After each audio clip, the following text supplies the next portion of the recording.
जीवन का जो अच्छाई है या बुराई है, सब हमारे मन के द्वारा ही संचालित होती है। कभी तो ये अपने विवेक द्वारा हमको आत्मबोध कराता है।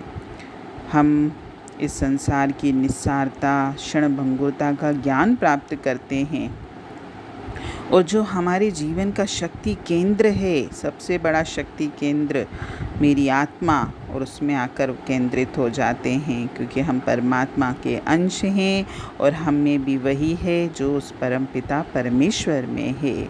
और इस तत्व का बोध भी हमको मन ही कराता है। अगर जीवन का हमने कोई लक्ष्य बनाया है तो उसकी तरफ चलाने का कार्य भी हमारा मन ही करता है। मन में सर्वोच्च ज्ञान का भंडार भरा हुआ है, शक्ति है, सामर्थ्य है, विवेक है। यही हमको प्रोत्साहित करता है और यही हमको कभी कभी गिरा भी देता है।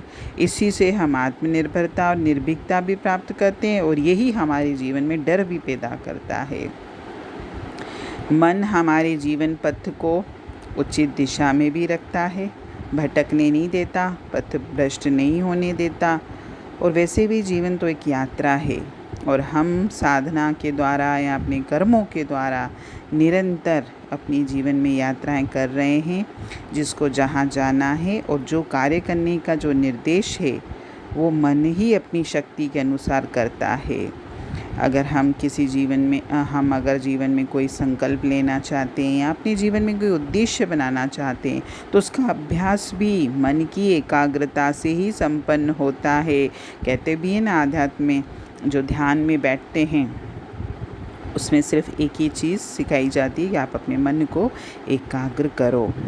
और मन की दृढ़ता से ही हम जो चाहें, जैसे चाहें कर सकते हैं।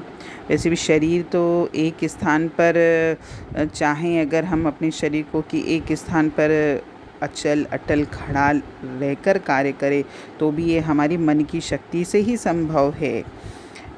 हमने पुस्तकों में पुराने ऋषि मुनियों के बारे में बहुत पढ़ा भी है कि वो इतनी कड़ी साधना करते थे कि उनके शरीर पर मिट्टी जम जाती थी और कई बार तो दीमक और पक्षी उसमें अपने घोंसले बना लेते थे, क्योंकि मन जो है अपनी गति और शक्ति से कार्य करता था। उसने अगर ये ठान लिया कि इस शरीर को कहीं हिलना डुलना नहीं है, इसको स्थिरता से बैठना है, तो वो वैसे बैठता था। यानी हमारी साधनाओं की जो संपूर्ण दृढ़ता है वो हमारे मन की ही है। मन में ही आसक्ति उत्पन्न होती है, मन ही हमको दुनिया की वस्तुओं के प्रति खींचता है और मोह रूपी रस्सी में अगर हम जो बंधे हुए हैं वो भी हमारे मन ने ही हमको बांधा है। ये मन कभी हमको उचित दिशा दिखाता है और कभी हमको मोह में, वासना में, आलस्य में, तामस सुख में इसमें फंसाता है और कभी इनसे मुक्त भी कर देता है और कभी हमारे अंदर वैराग्य और दिव्य भाव की उत्पत्ति भी करता है। मन चंचल है। मन एक विक्षिप्त बंदर यानी पागल बंदर की भांति एक डाल से दूसरी डाल, फिर तीसरी, फिर चौथी पर कूदता फिरता रहता है। ये कभी भी एक वस्तु से तृप्त नहीं होता। एक बार किसी विषय से या किसी वस्तु से उसने क्षणिक तृप्ति पा भी ली तो थोड़े समय के बाद उसको नई वस्तु चाहिए, नई स्थिति की इच्छा करता है। वह फूल पर विचरने वाली तितली की भांति हर घड़ी सक्रिय है, कभी शांति से नहीं, स्थिरता से बैठता ही नहीं है।